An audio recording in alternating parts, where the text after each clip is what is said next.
दर्शकों हरिओम, जय श्री राम। आजकल हम राजयोग की सीरीज़ कर रहे हैं। राजयोग की सीरीज़ में आपको गजकेसरी योग, रज्जु योग, मूसल योग, नल योग, रोचक योग, भद्र योग, हंस योग, मालव्य योग और सस योग आपको करवा दिया। ये पंच महापुरुष योग हैं। इनका जो टाइटल दिया था वो था, क्या आपकी कुंडली में महान होने के योग हैं। ये पीछे लगभग 2 महीने पहले कुंडली वीडियो बनाई थी, ये पीछे देख लेना। और इनकी जो वीडियो है अभी हाल ही में बनाई है। तो आज हम करेंगे अन्य योग। सबसे पहले शुरुआत करते हैं कमल योग से। कमल योग, कमल राज योग। ये कुंडली में कब बनता है? जब हमारे सारे ग्रह अर्थात 9 के 9 ग्रह केंद्र में हो। केंद्र जो होते हैं इनको केंद्र बोलते हैं। पहले, चौथे, 7वें और 10वें जो ये घर होते हैं, मैंने ये जो लिखी है ये तो घर का नाम लिखा है। हर एक कुंडली के अंदर राशि की संख्या लिखी होती है। यदि सारे ग्रह केवल इन चारों में ही हों, इन चारों के अलावा बाकी किसी भी खाने में कोई ग्रह न हो, अर्थात 8 खाने खाली हों, इन 4 खानों में ही सारे के सारे ग्रह हों, तो उसको हम बोलते हैं कमल योग। और जिसकी कुंडली में ये योग होगा, अर्थात केंद्र में सारे चारों खानों में ही, चारों खानों का मतलब ये नहीं कि किसी एक खाने में सारे बैठ जाएं। हो सकता है इसमें 2 बैठे हों, इसमें 3 बैठे हों, इसमें 2 बैठे हों, इसमें बाकी शेष बैठे हों। तो कुल मिलाकर के चारों में मिला कुल 9 के 9 ग्रह होने चाहिए। कम ज़्यादा हो सकते हैं, तो उसको हम बोलते हैं कमल योग। तो ऐसा इस योग वाला जो व्यक्ति है, जो भी जातक या जातिका है, वो भाग्यशाली, बहुत भाग्यशाली होता है, यशस्वी होता है, धनी होता है और उसका समाज में बहुत ज़्यादा प्रभाव होता है। उसका उसकी वाणी में प्रभाव होता है, उसके करनी में प्रभाव होता है। बहुत जल्दी लोग उससे प्रभावित हो जाते हैं। तो ये था हमारा कमल योग। अगला योग ये आपको समझ में आ ही गया होगा कि जब सारे ग्रह, जब 9 के 9 ग्रह कहाँ हो? केंद्र में हो, 4 केंद्रों में से कहीं पर भी हो। अगला है गधा योग। ये थोड़ा सा इससे मेल खाता है। ये भी इसमें और इसमें दोनों में क्या फ़र्क है? कमल योग में तो क्या होता है कि चारों में ही ग्रह, चारों खानों में ही ग्रह हो। और गधा योग में क्या होता है? इन केंद्र स्थानों में केवल 2 स्थानों में ही ग्रह हो, अर्थात या तो पहले में हो और चौथे 7वें में हो आमने सामने, या ही ऐसे हो, चौथे में हो या 10वें में हो। तो कहने का मतलब ये है कि जब केवल 2 खानों में सारे ग्रह हों, एक खाने में है, 7वें में है, अर्थात किसी में 4 हो सकते हैं, दूसरे में 5 हो सकते हैं, किसी में 6 हो सकते हैं, दूसरे में 3 हो सकते हैं। यहाँ पर ऐसे हो या आमने सामने ऐसे हों। इन कमल में और गधा योग में अंतर क्या है कि कमल योग में तो चारों खानों में ही ग्रह होंगे, इनमें 2 खानों में ग्रह होंगे। या तो यहाँ है तो यहाँ होंगे आमने सामने, यहाँ है तो यहाँ होंगे आमने सामने। तो उसको हम बोलते हैं गधा योग। जन्म कुंडली में जब ये योग बनता है तो ऐसा व्यक्ति शास्त्रों को जानने वाला, धर्मात्मा, संगीत प्रेमी और धनी होता है। और ऐसा भी देखने को मिलता है कि इसका जो भाग्योदय होता है जातक या जातिका का, जिसकी कुंडली में ये गधा योग होता है, 28वें साल तक, 28वें साल से पहले पहले उसका भाग्योदय हो जाता है। और भाग्योदय बहुत अच्छा होता है, भाग्य उन्नति बहुत अच्छी होती है, धनवान होता है, प्रभावशाली होता है, यशस्वी होता है। तो ये राजयोग का एक भाग है। अगला योग हम कर रहे हैं गोल योग। गोल योग। अब गोल योग सबसे पहले हमें देखना पड़ेगा कि जब सारे के सारे ग्रह राहु केतु को छोड़कर, क्योंकि राहु केतु तो हमेशा अपने से सातवें बैठते हैं राहु केतु को छोड़कर। बाकी के जो 7 ग्रह हैं वो सारे के सारे एक ही घर में बैठे हो, कहीं पर बैठे हो चाहे, राहु केतु को छोड़कर बाकी के जो 7 ग्रह हैं, सूर्य, बुध, शुक्र, चंद्र, मंगल, बृहस्पति, शनि, बाकी के जो 7 ग्रह हैं वो सारे के सारे एक ही घर में बैठे हों, चाहे कहीं बैठे हों, कोई ज़रूरी नहीं केंद्र में ही हो, केंद्र से दूर भी हो सकते हैं, एक ही जगह बैठे हों राहु केतु को छोड़कर। जब ऐसा योग बनता है उसको हम बोलते हैं गोल योग। और ऐसा जो व्यक्ति होता है वो बहुत चतुर होता है, चालाक होता है, शक्ति संपन्न होता है, और ऐसा जातक ज़्यादातर सेना में या पुलिस में अधिकारी होता है। ज़्यादातर जिसकी कुंडली में ये ऐसा योग होगा उसको ज़्यादातर बेल्ट की नौकरी मिलती है। बेल्ट का मतलब पुलिस में हो या आर्मी में हो, और बड़ा अफसर बनता है, छोटा नहीं बड़ा।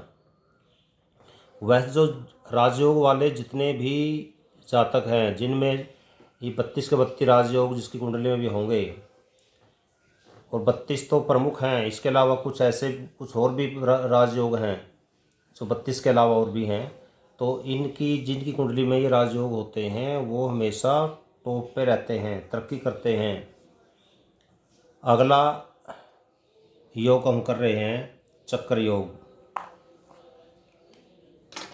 चक्र योग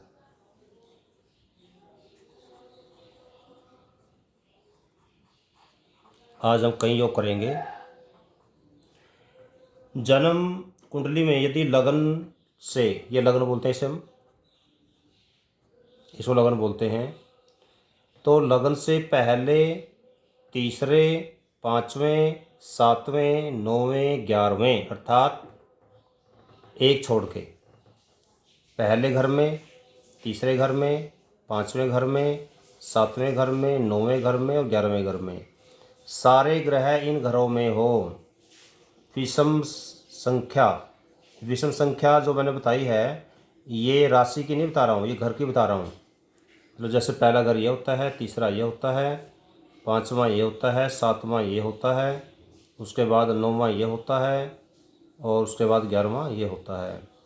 तो ये जो घर हैं इनमें यदि हो तो उसको बोलते हैं चक्र योग। ये यहाँ यहाँ यहाँ एक चक्कर जैसा बन जाएगा तो उसको बोलते हैं चक्र योग।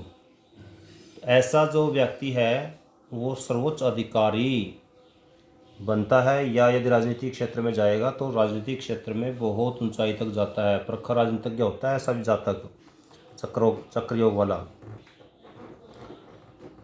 जिस भी क्षेत्र में जाएगा बहुत ऊंचाई पर तक जाएगा। तो ये भी राजयोग है, इसको नोट कर लें। हो सकता है आपकी कुंडली में हो, आपके बेटे की कुंडली में हो, आपकी बेटी की कुंडली में हो। तो ये मैं जो योग करवा रहा हूँ बिल्कुल साधारण तरीके से करवा रहा हूँ ताकि आप अपनी कुंडली में आसानी से देख सको कि क्या आपकी कुंडली में, आपके बच्चे की कुंडली में ऐसा कोई राजयोग है। और हो भी सकता है, कोई बड़ी बात नहीं है, बहुत से लोगों की कुंडली में ऐसा देखने को मिलता है। अब अगर हम देख कर रहे हैं माला योग।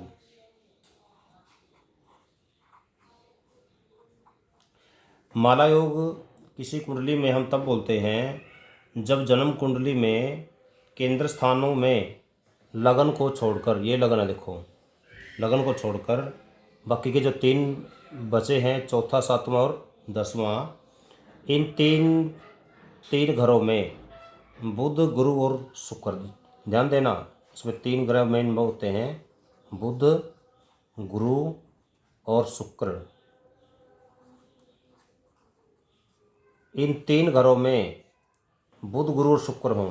ये जरूरी नहीं है कि कहाँ पर को बैठे हो, कहीं पर भी हो, तीनों घर भरे हुए हों। बुध, गुरु और शुक्र कहीं कहीं, यदि सपोज बुध यहाँ है तो गुरु यहाँ हो सकता है, या गुरु यहाँ भी हो सकता है, शुक्र यहाँ हो सकता है। तो यदि तीनों घर भरे हुए हों और इन 3 घरों में बुध, गुरु और शुक्र तीनों शुभ ग्रह यहाँ बैठे हों तो ऐसा व्यक्ति बहुत ज़्यादा तरक्की करता है, बहुत ज़्यादा। मतलब किसी भी काम में हाथ लगाएगा, ये लगा लो कि इनकी किस्मत आगे आगे दौड़ेगी। कुछ लोग होते हैं जो मेहनत करते हैं, मेहनत का पूरा फल भी नहीं मिल पाता, पर ऐसे जो राजयोग वाले जातक होते हैं या जातिकाएँ होती हैं उनकी कुंडली में जिनके राजयोग होगा तो उनकी जो किस्मत है वो आगे आगे दौड़ती है, 2 पग चलते हैं, 4 कदम मिलते हैं। अगला योग होता है वापी योग।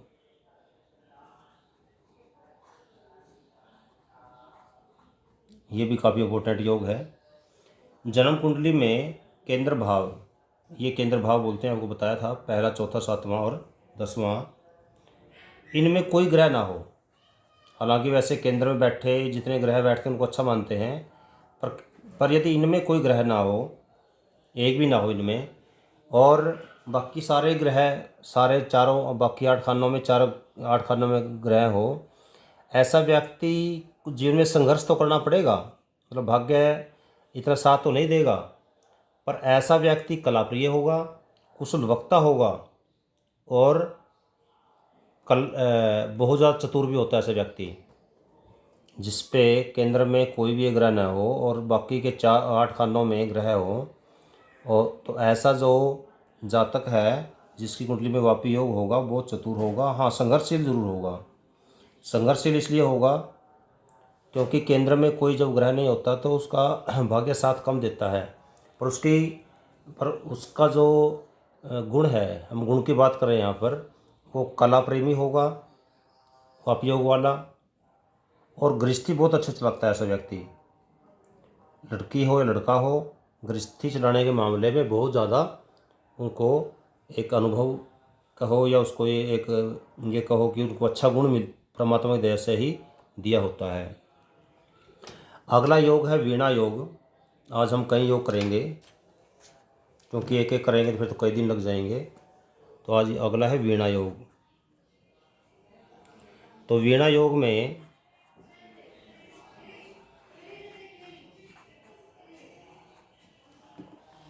देखो ध्यान से दोबारा से, मुझे लगता है आपको दिख रहा होगा। हाँ, दिख रहा है। वीणा योग में जन्म कुंडली में 7 राशियों में, जो हमारी ये जन्म लगन कुंडली होती है, लगन कुंडली में सारे ग्रह 7 राशियों में हो तो उसको हम बोलते हैं वीणा योग। तो जिसकी कुंडली में वीणा योग होगा वो संगीत का प्रेमी होगा और नेतृत्व करने वाला होगा। मतलब जैसे नाम स्पष्ट है वीणा, तो वीणा नाम इसका तभी दिया है क्योंकि वो संगीत का प्रेमी होता है। ऐसा योग जिसकी कुंडली में क्या हो, 7 राशियों में ग्रह हो। 7 राशियों में, ध्यान देना, मैंने 7 राशि बोली हैं, 7 घर नहीं। वैसे 7 राशियाँ 7 घरों में ही होंगी, खैर ये भी बात भी सही है, क्षमा करिए इसके लिए।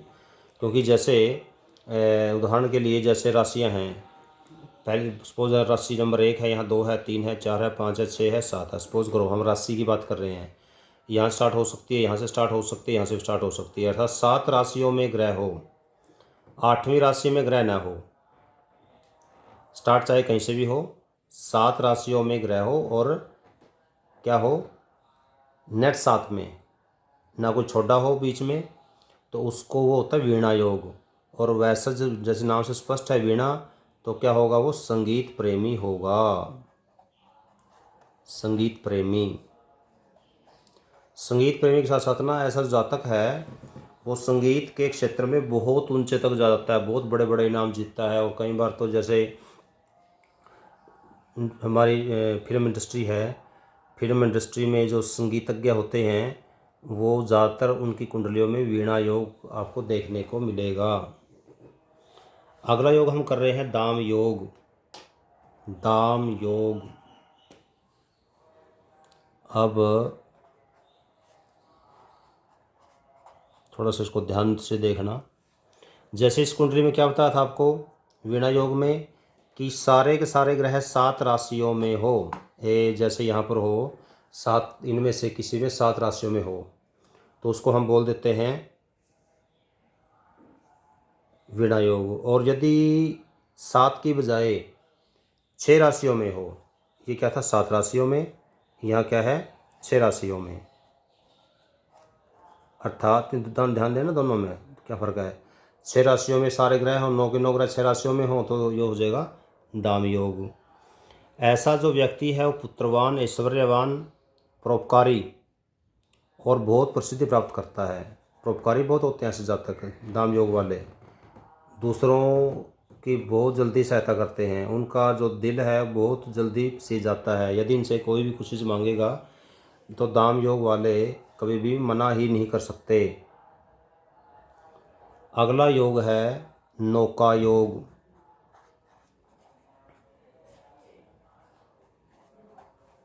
ये भी राजयोग है, अच्छा राजयोग है भी। यदि जन्म कुंडली में लगन से, ये जैसे हमारा लगन होता है, सारे के सारे जो ग्रह हैं लगन से लेकर के और 7वें घर तक, यहाँ से यहाँ तक पूरे के पूरे इस साइड में। वैसे देखो दोनों में क्या फ़र्क है, देखो वीणा योग में और इस दोनों में क्या फ़र्क है। वीणा योग तो होता है 7 राशियों में हो चाहे कहीं पर भी हो, 7 राशियों में हो, ये यहाँ से स्टार्ट हो, यहाँ से स्टार्ट हो, यहाँ से स्टार्ट हो, तो वीणा योग तो कहीं से भी स्टार्ट हो सकती है। पर नौका योग जो होता है ये एक पहले घर से लेकर के 1 से लेकर के 7 तक, जैसे लगन है 1 से लेकर के और 7 तक घरों में सारे के सारे ग्रह हो जाए। जैसे यहाँ पर यहाँ से लेकर के और यहाँ तक ये सारे सारे ऐसा हो जाए। इस साइड में कोई भी ग्रह ना हो, सारे सारे इस साइड में ही ग्रह हो, पूरे के पूरे केंद्र से लेकर के और 7वें तक के सारे ग्रह हो। जैसे राहु केतु यहाँ पर हो, बाकी के सारे ग्रह यहाँ हो। हालांकि काल सर्प दोष तो होगा, वो काल सर्प दोष तो होगा, पर काल सर्प दोष हर बार बुरा रिजल्ट नहीं देता। कई कुंडलियों में जैसे सुना जाता है कि हमारी आदरणीय प्रधानमंत्री इंदिरा गांधी की कुंडली में भी काल सर्प दोष था, पर वो प्रधानमंत्री तक बनी। तो हर बार ये कोई ज़रूरी नहीं है कि काल सर्प दोष हर बार ही नुकसानदायक हो। कई बार कुछ योग के द्वारा, जैसे नौका योग बनता है तो काल सर्प दोष तो होगा पर नौका योग भी होगा। तो ऐसी कुंडली में जब नौका योग होगा, ऐसा व्यक्ति जो होता है वो बहुत तरक्की करता है। और जैसे नाम से स्पष्ट है नौका योग, तो ऐसे जो जातक है ज़्यादातर नेवी में, ज़्यादातर ऐसे योग जो, यदि आज की बात करें तो नौसैनिक होते हैं, नेवी में बहुत ऊंचे पद पर जाते हैं, या गोताखोर भी हो सकते हैं। ऐसे नौका योग वाले गोताखोर भी हो सकते हैं और धनी होते हैं। बस इनका ज़्यादा संबंध ये लगा लो जल से होता है। ये अपनी जीवन की जो रोज़ी रोटी है वो भी वहीं कमाते हैं, तरीका चाहे कोई भी हो। तो ऐसे जो जातक हैं वो नेवी के बहुत बड़े ऑफिसर बन जाते हैं। तो उसको हम बोलते हैं नौका योग। जब 1 से 7 नंबर तक, 1 से 7 घर तक सारे के सारे ग्रह आ जाएं, या एक से लेकर के 1 2 3 4 5 6 7 यहाँ तक। अगला है, हम पढ़ रहे हैं छत्र योग।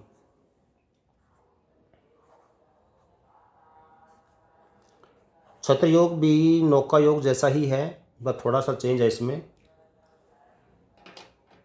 छत्र योग में क्या होता है, जन्म कुंडली में 7वें भाव से आगे, जैसे ही अब क्या बताया था कि यहाँ से लेकर के यहाँ तक कौन सा योग था, नौका योग। ये था इस साइड वाला। और जब इस साइड वाला हो, जो आधा आधा साइड ये वाली होगी, आधी ये होगी। जब 1 से लेकर के 7 तक इस साइड में हो तो नौका योग हो गया, इस साइड में हो तो छत्र योग हो गया। तो कहने वाला है कि 7वें से लेकर के और लगन तक, 7वें से लेकर के और लगन तक, जैसे 7 8 9 10 11 12 और ये 1 लगन, 1 नंबर घर हो गया। तो यहाँ से लेकर के इस साइड में सारे के सारे ग्रह हो, तो वो भी हालांकि काल सर्प दोष होगा, पर साथ में छत्र योग भी होगा। पर यहाँ पर भी काल सर्प दोष उसका ज़्यादा कुछ नहीं बिगाड़ेगा, क्योंकि यहाँ पर छत्र योग उसको निष्प्रभावी कर देगा। तो ऐसा जो व्यक्ति होते हैं छत्र योग वाले, बड़े ईमानदार होते हैं। और ऐसा जातकों का, ज़्यादातर छत्र योग वालों का परिवार बड़ा देखने को मिलता है, समाज में बहुत लोकप्रिय होते हैं। और जिस भी क्षेत्र में जाएंगे बहुत ऊंचाई तक जाएंगे। यदि नौकरी करेंगे तो बड़े उच्च अधिकारी की नौकरी करेंगे, अर्थात नेतृत्व करता होंगे, किसी के नीचे काम नहीं करेंगे। ये हमेशा ऑर्डर देने वालों में होते हैं, ऑर्डर लेने वालों में नहीं। अगला होता पक्षी योग।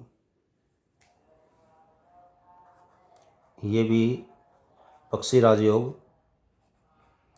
ये भी हमारे जो शास्त्रों के 32 राजयोग हैं उनमें से एक है पक्षी राजयोग।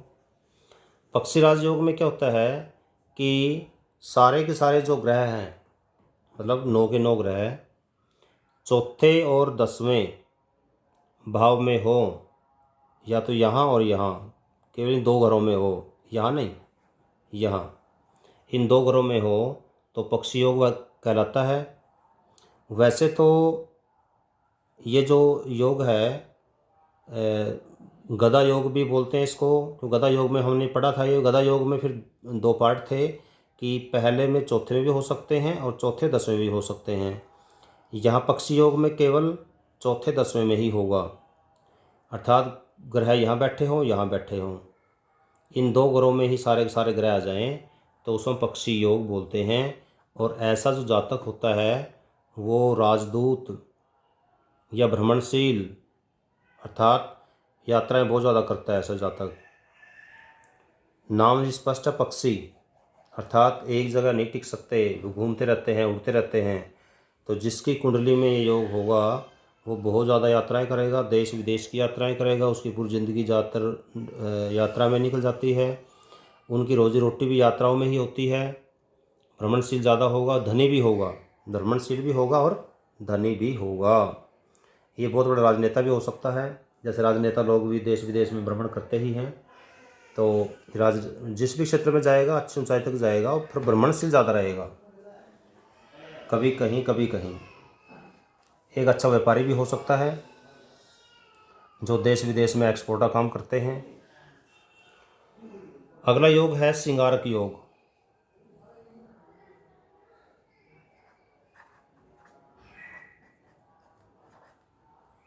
और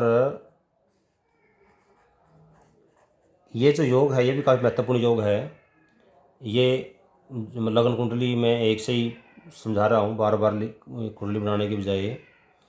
यदि जन्म कुंडली में पहला स्थान और त्रिकोण, ये पहला स्थान और त्रिकोण ये वाले, इनमें सारे ग्रह हों, अर्थात पहले में, 5वें में और 9वें में हो। किसमें? त्रिकोण किसे बोलते हैं? पहला घर को, 5वें घर को और 9वें घर को, इनको हम त्रिकोण बोलते हैं।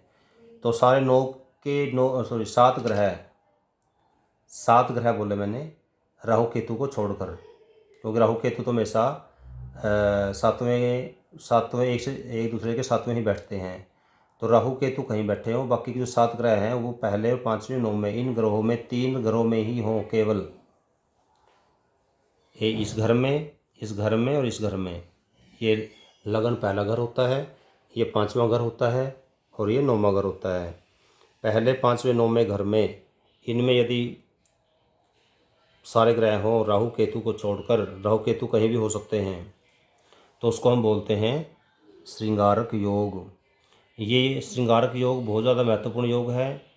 ऐसा जो व्यक्ति है बहुत कर्मस्थ होता है, कर्मवीर होता है, सैनिक होता है और वीरता के क्षेत्र में बहुत आगे तक जाता है। बहुत मतलब ये भी ऐसे जो श्रृंगारक योग वाले भी ज़्यादातर बेल्ट की नौकरी करते हैं। सेना में, तीनों सेनाओं में कहीं भी हो सकते हैं, नेवी में, एयरफोर्स में या आर्मी में, जहाँ भी जाएंगे बड़े अच्छे उच्च अधिकारी तक पहुँचते हैं श्रृंगारक योग।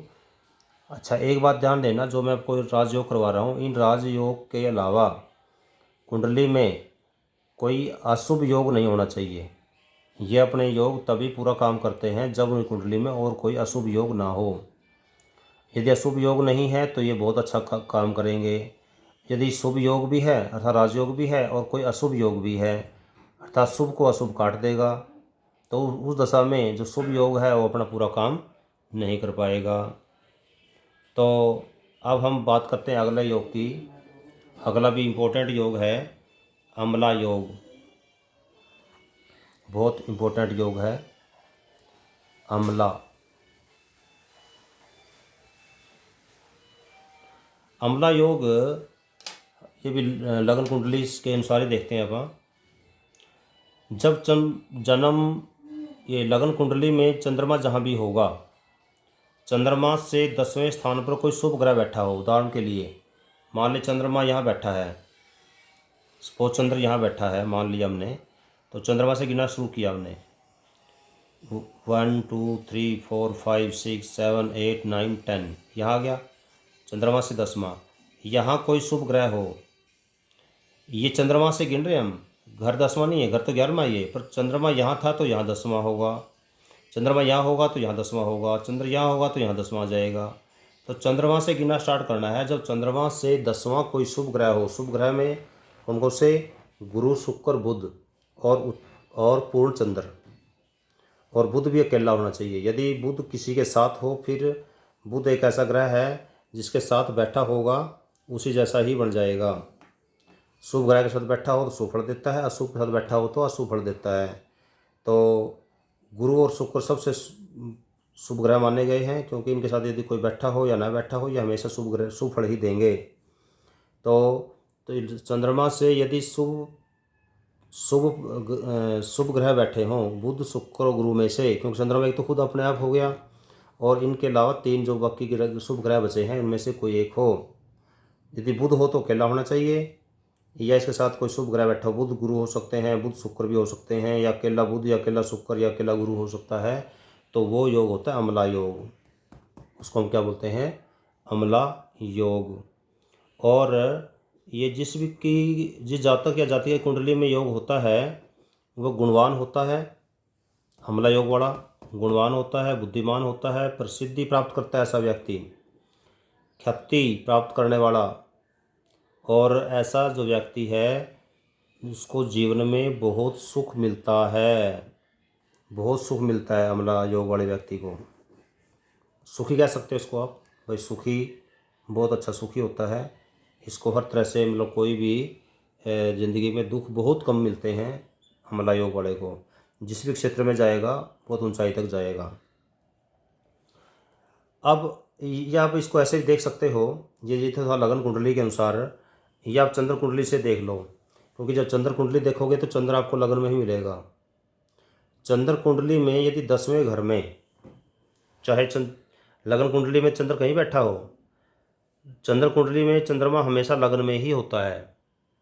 तो चंद्र कुंडली देख लो, चंद्र कुंडली में 10वें भाव में कोई शुभ ग्रह हो, शुभ ग्रह मतलब बुध गुरु और शुक्र में से कोई ग्रह हो, या इनमें से कोई 2 भी हो सकते हैं, तीनों भी हो सकते हैं, तो वो भी अमला योग ही होता है। अर्थात आप जब गिनोगे, आप लगन कुंडली से देखोगे तो आप चंद्रमा देखना पड़ेगा कहाँ है, उससे गिनोगे। और चंद्र कुंडली देखोगे, चंद्र कुंडली में पहली बार में देख लो 10वें घर में क्या है। तो ये 10वें घर में यदि शुभ ग्रह बैठे हों तो वो अमला योग है, और ऐसा जो जातक है बहुत तरक्की करता है, बहुत ज़्यादा तरक्की करता है। यदि व्यवसाय करेगा तो व्यवसाय में ऊंचाई तक जाएगा, यदि नौकरी करेगा तो नौकरी में भी ऊंचाई तक जाएगा। अगला योग होता है पर्वत योग।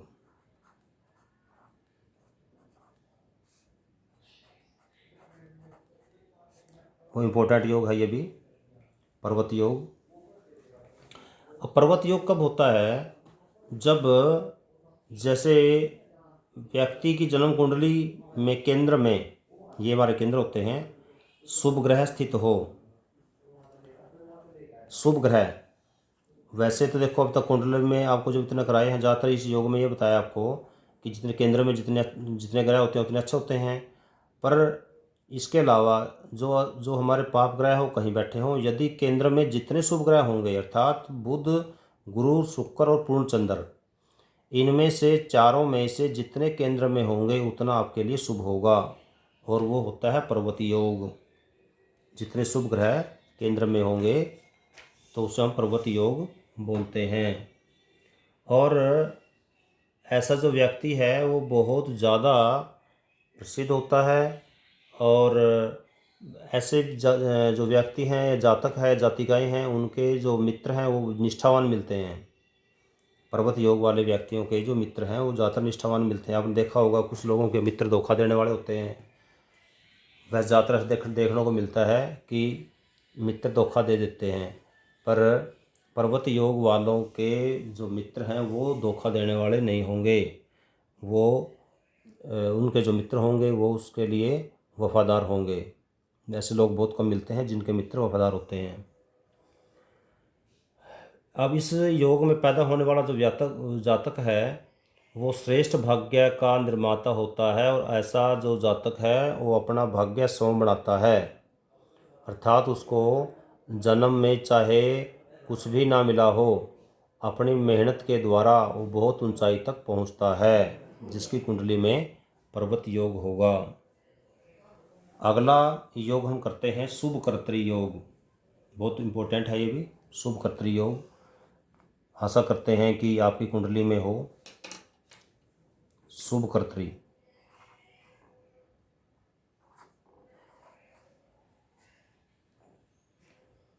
शुभ कर्तरी में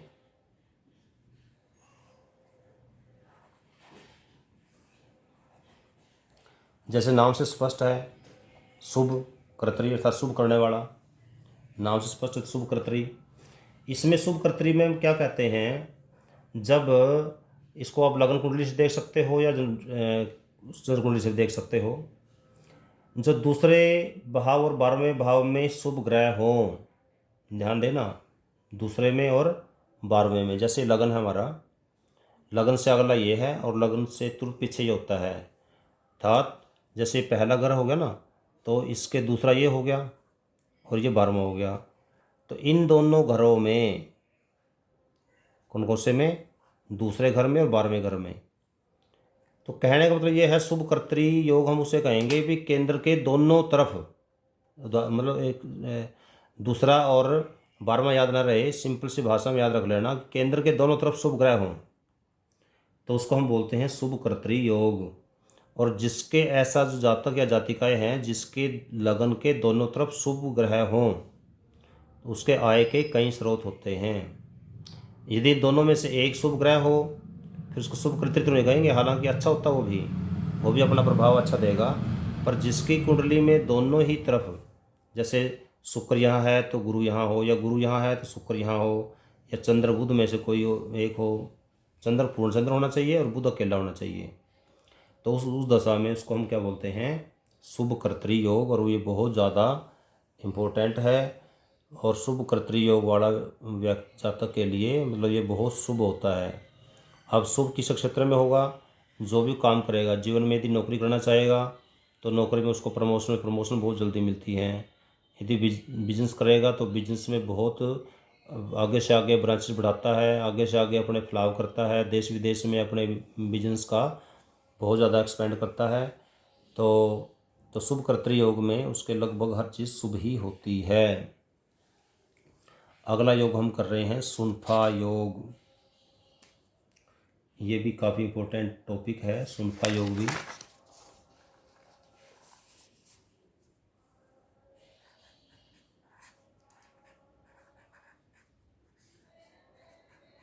सुनफा योग, सुनफा राजयोग जो होता है, तो इसमें हम क्या करते हैं, एक तो लगन कुंडली द्वारा बना लेते हैं क्योंकि बार बार पलटना नहीं पड़े।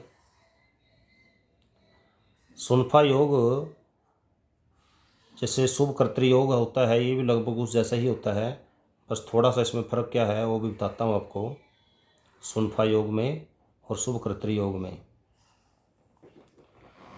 यहाँ पर मैं जब लिख रहा हूँ, अब ये घर लिख रहा हूँ, जैसे ये पहला घर होता है, ये दूसरा होता है, ये तीसरा होता है, ये चौथा, ये 5वां, छठा, 7वां, 8वां, 9वां, 10वां, ये घर के नंबर लिख रहा हूँ मैं। अब कुंडली में ऐसे ही हो कोई ज़रूरी नहीं है, क्योंकि कुंडली के अंदर राशियाँ लिखी होती हैं, घर के नंबर नहीं लिखे होते हैं। तो जब किसी व्यक्ति की जन्म कुंडली में सूर्य को छोड़कर कोई भी ग्रह चंद्रमा के से दूसरे स्थान पर हो, ध्यान देना, दोबारा बोल रहा हूँ, सूर्य को छोड़कर, ये ध्यान देने की जो चीज़ है, सूर्य को छोड़कर, सूर्य नहीं होगा, सूर्य को छोड़कर बाकी के जो कोई भी ग्रह हो सकते हैं, कोई भी, तो कोई भी जो ग्रह होंगे, जैसे शुभ कर्तरी योग में तो हम क्या बोलते हैं, यहाँ से यहाँ होते हैं, अभी ये 12वें में दूसरे में ग्रह हो, इसमें हमें बस ये देखना होगा कि भाई जो चंद्रमा जहाँ पर भी है उससे तुरंत आगे, तुरंत आगे का मतलब होता है, जैसे सपोज करो यहाँ चंद्र है तो यहाँ कोई ग्रह हो, यहाँ चंद्र है तो यहाँ कोई ग्रह हो, यहाँ चंद्र है तो यहाँ कोई ग्रह हो, उससे अगले अगले खाने कहने मतलब अगला खाना खाली नहीं होना चाहिए। चंद्रमा से अगला खाना भरा हो, चाहे शुभ ग्रह हो या शुभ ग्रह हो, वो अलग बात है। पाप ग्रह हो या शुभ ग्रह हो वो अलग चीज़ है। तो यदि चंद्रमा से अगला खाना भरा हुआ है तो वो सुनफा योग होता है, चंद्रमा चाहे कहीं पर बैठा हो, सीधी बात ये है। और यदि हम इसको चंद्र कुंडली देखें, क्योंकि चंद्र कुंडली में चंद्र यही होगा, चंद्र यदि यहाँ है तो उस स्थिति में चंद्र कुंडली का दूसरा घर में कोई ना कोई ग्रह होना चाहिए। यदि यहाँ ग्रह है तो उसको बोलते हैं हम सुनफा योग। तो जिसकी कुंडली में सुनफा योग होगा वो बहुत योग्य होगा, पग पग उसे सफलताएं मिलेंगी, कोई भी काम करेगा बड़ी शीघ्रता से काम कर लेता है ऐसे जातक। समाज में और परिवार में उसकी बहुत इज्जत होती है, मान सम्मान पाता है, जिस भी काम में हाथ डालेगा वो काम लगभग हो जाएगा यदि सुनफा योग अच्छी स्थिति में है। शुभ ग्रह है तो बहुत ज़्यादा अच्छा है। यदि और कोई अशुभ योग उस कुंडली में नहीं है तो सुनफा योग एक अच्छा रिजल्ट देता है। अगला जो योग है वो भी इम्पोर्टेंट है, अनफा योग।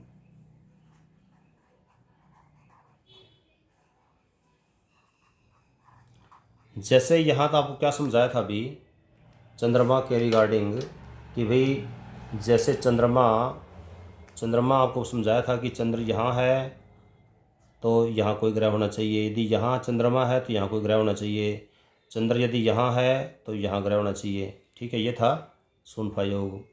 अब इसका उल्टा होगा, ये भी चंद्रमा से ही, अर्थात जब चंद्र यहाँ है तो उसके पीछे खानी भर, उसका जो पीछे वाला जो खाना है वो भरा हो, यहाँ कोई ग्रह हो, मान लो चंद्र यहाँ है तो इसका पीछे वाला खाना वो भरा हो, इसमें कोई ग्रह हो, चंद्रमा यहाँ है इसके पीछे वाला खाना भरा हो, तो ये हो जाएगा अर्थात सुनफा योग का उल्टा अनफा योग। अब समझ में होंगे, जब चंद्रमा से तुरंत आगे कोई ग्रह हो अर्थात अगला खाना खाली ना हो, कोई ना कोई भरा हो, वो सुनफा योग होता है। और जब चंद्रमा के पिछला खाना भरा हो अर्थात पिछला खाना खाली ना हो तो उसे हम बोलते हैं अनफा योग। और तीसरा योग इससे अगला है, इसी कड़ी में चंद्रमा से संबंधित है, योग भी एक होता है दुर्धरा योग, बहुत इंपॉर्टेंट योग है दुर्धरा योग। दुर्धरा जो योग होता है ये लगा लो कि दुर्धरा योग का मतलब है सुनफा और अनफा दोनों योग हों, सब दुर्धरा योग बोल देते हैं।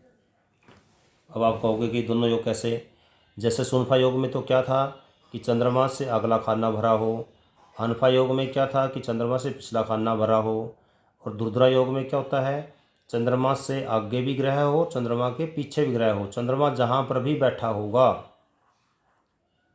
जहाँ पर भी 12 के 12 घरों में कहीं बैठ सकता चंद्रमा लगन कुंडली में, तो उससे आगे भी ग्रह हो और पीछे भी ग्रह हो, कहीं पर भी खाना खाली दोनों साइड में ना हो, उसे हम बोलते हैं दुर्धरा योग।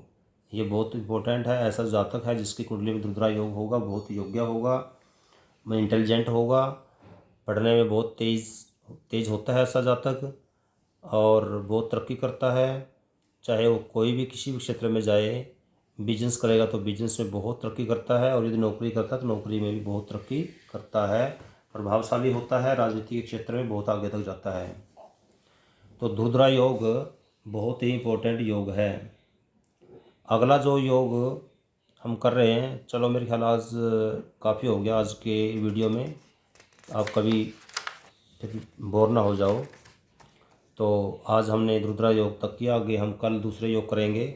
कल का जो वीडियो है ज़रूर देखना, कल दूसरे राजयोग बनेंगे, हो सकता है कि आपकी कुंडली में इनमें से कोई राजयोग हो।